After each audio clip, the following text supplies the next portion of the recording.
Worked for a petty fragile man years ago. He loved to micromanage, and was always wanted to know if I talked to anyone higher in management than he was.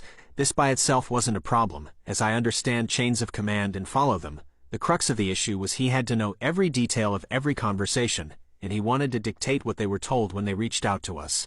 I was in a unique situation because I have specialized education which was very useful to top management. Because of this, they called me directly, frequently, every day of the week and at all hours.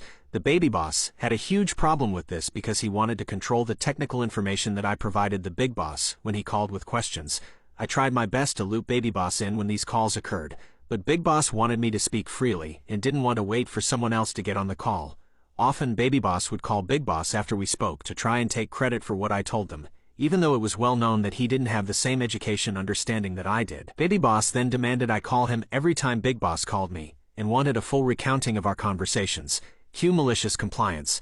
I followed his direction to the T. If big boss called me at 2 a.m. with a question, baby boss got a call at 2:15, but with a rambling retelling of our conversation, which often exceeded the length of the first call. After a few weeks, baby boss got tired, literally, of being woken up at all hours. He then demanded that I send him an email after every call with every detail. So I did that. I created these emails that would rival a high schooler who had an assignment with a minimum word count.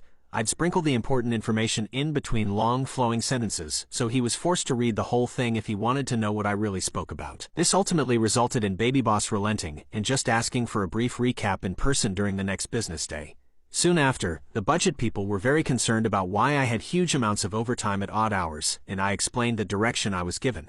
Baby boss was eventually disciplined and was forced out, due in large part because of everything that happened with me.